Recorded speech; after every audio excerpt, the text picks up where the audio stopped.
हातिम ताई एक कबीले का सरदार था जिसकी सखावत के किस्से हर तरफ ही मशहूर थे। हातिम ताई की फैयाजी के चर्चे उसके कबीले की सरहदों से निकलकर दूर दराज तक फैल चुके थे। दोस्त तो दोस्त, उसके दुश्मन भी उसकी सखावत और उसकी फैयाजी को कदर की निगाह से देखते थे। उसकी सखावत ना सिर्फ उस दौर के लोगों के दिल जीत चुकी थी, बल्कि आज भी सुनने वालों को हैरत में डाल देती है। आज की वीडियो में हम जो वाक़या सुना रहे हैं वो भी हातिम ताई की सखावत का एक दिलचस्प और अनोखा वाक़या है। हातिम ताई का कबीला सहरा की सरहद के करीब रहता था। अरब के सहराओं में रातें सर्द और दिन सख्त गर्म हुआ करते थे। हातिम ताई अक्सर सरहद के पास खैमा लगाकर इंतज़ार किया करता था कि शायद सहरा से गुजरने वाले किसी काफ़िले को मदद की ज़रूरत हो और हातिम ताई उसकी मदद कर सके। ये वाक़या सर्दियों के मौसम का है। सहरा में सर्दी ज़ोरों पर थी। तेज़ हवा खैमों के कपड़ों को झंझोड़ रही थी और लोग अपने घरों में दुबके हुए थे। हातिम ताई अपने खैमे में आराम कर रहा था या अचानक बाहर से किसी ने आवाज़ दी, यहाँ कोई है जो इस मुसाफिर को पनाह दे। हातिम ताई फ़ौरन बाहर आया और देखा कि एक शख्स सर्दी से ठठर रहा है।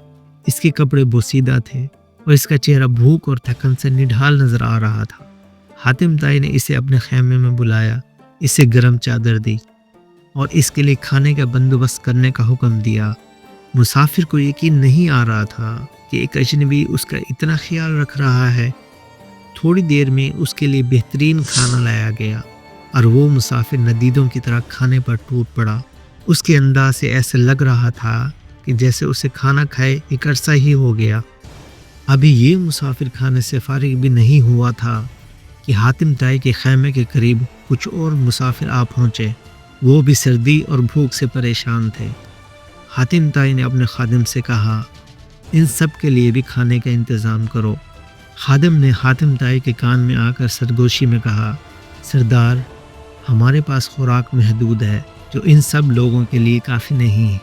हातिम ताई ने इसकी बात सुनकर कुछ सोचा और फिर अपने खादिम से कहा, तो फिर मेरे ऊँट को ज़िबाह करके इन मुसाफिरों के लिए खाना बना दो। मेहमानों की खिदमत मेरे लिए सबसे बड़ी नेमत है।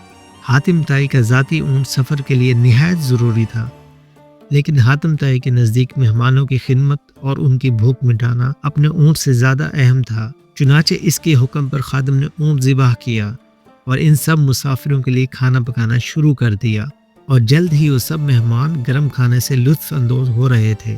थोड़ी देर बाद जब उन्हें पता चला कि हातिम ताई ने उनके लिए अपनी सवारी वाला ऊँट ज़िबाह कराकर खाने का बंदोबस्त किया है, तो एक मेहमान ने हैरत से पूछा, ए मेहरबान सरदार, आपने हमें खाना खिलाने के लिए अपना कीमती और सवारी का ऊँट क्यों ज़िबाह कर दिया? ये ऊँट तो आपके लिए बहुत अहम होगा। हातिम ताई उसकी बात सुनकर मुस्कुराया और उसे जवाब दिया, मेरे भाई, ये ऊँट मेरे लिए महज सफ़र का एक ज़रिया था, लेकिन आपकी भूख मिटाना मेरी ज़िंदगी की सबसे बड़ी कामयाबी है। वो सब मुसाफिर उसकी सखावत देखकर बहुत हैरान हुए। उन्होंने हातिम ताई का बहुत शुक्रिया अदा किया और इसके लिए खूब दुआ की। हातिम ताई ने जाते जाते ऊँट का बचा हुआ गोश्त भी उन्हें दे दिया ताकि उन्हें रास्ते में खाने के लिए किसी किस्म की कोई मुश्किल ना पेश आए। हातिम ताई का ये किस्सा हमें सिखाता है कि असल दौलत मालो ज़र नहीं, बल्कि इंसानियत और दूसरों की मदद करने का जज्बा है। अगर दिल बड़ा हो तो दुनिया की कोई भी चीज़ इंसान की सखावत में रुकावट नहीं बन सकती। सखावत करने के लिए बड़ी चीज़ों की ज़रूरत नहीं। सखावत की इब्तिदा हम किसी भी छोटी छोटी चीज़ों से भी कर सकते हैं। अगर ये वीडियो आपको पसंद आई हो तो इसे दूसरों के साथ शेयर ज़रूर करें और सखावत के सबक को आम करें।